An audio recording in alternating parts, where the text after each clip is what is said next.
Ratzinger Nazi fuck the third, accused of not raping and buggering children, has abused children, apologized to the Pope for tempting priests and telling the truth. Iraq election success for Israel, oil companies, bombers, murderers, believers in imaginary beings, and medieval mumbo-jumbo.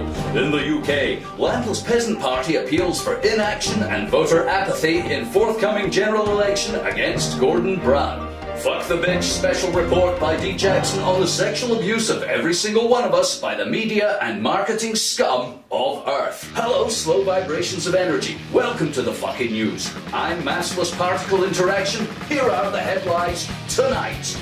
After recent revelations of widespread abuse by Catholic priests in Ireland and claims of similar mistreatment of children by priests in America, Austria, Germany, Narnia, Middle-earth, Tatooine and the Discworld, new evidence is emerging of sexual abuse in the afterlife. Here's Bell-End Shirtlifter with this report.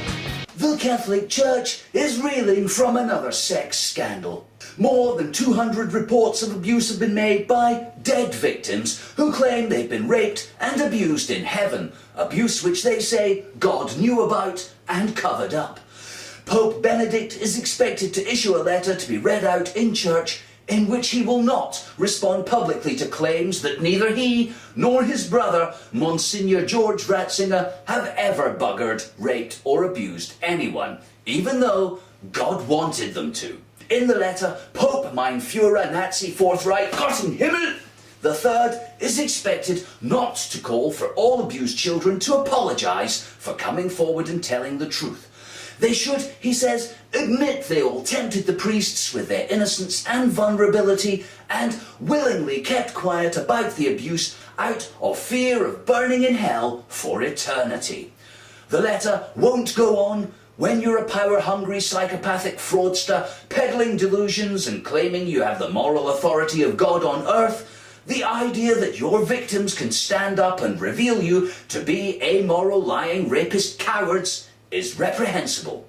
As for accusations of sexual abuse in the afterlife, God did not know about these claims. There were incidents of condemning humanity as sinners whose redemption relied upon sucking God's dick, but no specific evidence that anyone gave a fuck about that. Neither the Pope nor his brother will dignify claims that they didn't bugger, rape, sexually abuse or condemn children as sinful Satan fodder in keeping with God's will.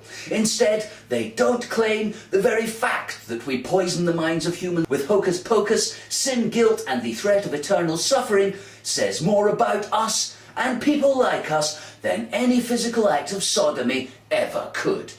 The Pope finished his letter by saying, Sieg Heil, I mean burn in hell, God loves you in a very real and physically intimate way, forever and ever, or it's off to the burny fire. This is Bell-End Shirtlifter for the fucking news. Thanks, Bell-End. In Iraq, the election count continues amid accusations of vote rigging, nepotism, corruption and double dealing. International observers say it's a triumph for the American style of democracy, where who you vote for is controlled by America and your vote is irrelevant anyway. But who are the real winners? Here's our Middle East correspondent hiding in the green zone. Democracy may be new to the Iraqi people, but lies, corruption and puppet government forced on them by foreign powers are old friends. This is a country created by Britain when Persia was split into Iran and Iraq in 1918 and Kurdistan completely disappeared.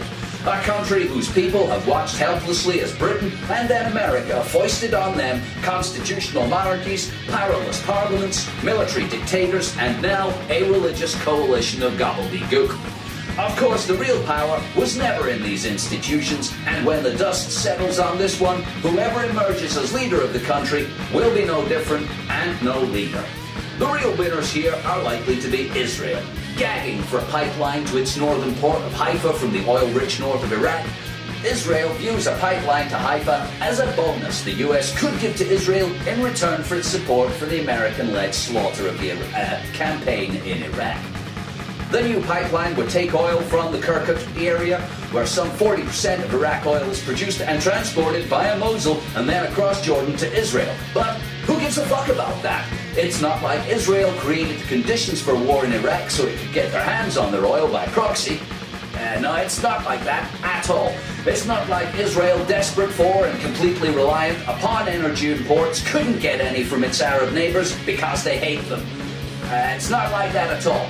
It's not like America wants a virtual 51st state in the Middle East with a nuclear arsenal and cutting-edge military dominating regional politics. It's not like America spent trillions invading and quelling Iraq and will now suck it dry. It's not like Iraq is so full of mercenaries you could pull out all the US troops and not see the gaps. It's not like the Iraqi people are an irrelevant sideshow to global energy game and the geopolitics of superpowers. It's not like you or I or any of the shit-flushing, coke-drinking, cold beer in the fridge, X-Factor voting, pizza delivery, economic drug addicts give a fuck anyway. Well, maybe it's a bit like that. Thanks, hiding in the green zone. More on that story later.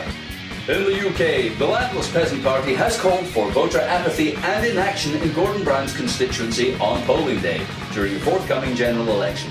Here's leader of the Landless Peasants, Deke Jackson. Hello, Landless Peasants. My name's Deke Jackson, and I'll be standing against Gordon Brown, the Prime Minister, in the general election this year. Gordon Brown enjoys a majority of 22,000 in his parliamentary seat. It is, by all accounts, one of the safest seats of any party in the UK. It's beyond reason to hope we'll win this seat, or any others, but that doesn't matter. What matters is the building of our party, the raising of awareness on land use, and the opportunity to shout in public without being arrested. To further these ends, I appeal to all landless peasants in the UK to join the party, to volunteer your skills and energy, and of course, to give us some money. Political parties are exclusively funded by their members and donations. Without them, there will be no funds to pay for electoral deposits, campaign expenses, or other activities on the road to power and independence. To Labour voters in Gordon Brown's seat, I have a question. How did the party representing the mass of poor landless economic slaves owned by their lords and landowners come to be called work? That's right, Labour. Labour will keep you in work, keep you in your jobs, keep you in the game we call the economy. An economy designed to make money for a few from the many. That's you, that is. Sure, you'll get a longer tea break and paid holidays, but when the shit hits the fan, you'll be back in the fields picking potatoes for Lord, I own Norfolk and every ass in it, faster than you can say historical perspective. If you have nothing but work, aren't you a slave? If you've no choice from the day you're born but to take part in the economy created by landowners for landowners, aren't you a peasant just like us? Maybe you don't think so. Maybe you think there's something noble about spending your one life on earth as a wage slave for your betters. Perhaps you don't mind having to labour for your very life, but if there's the smallest grain of resistance left in your being, if you have any doubts about the dignity of employment, do us a favour. Stay at home on election day, or vote landless peasant. You'll be doing us and yourself a favour. And now, a word from our sponsor.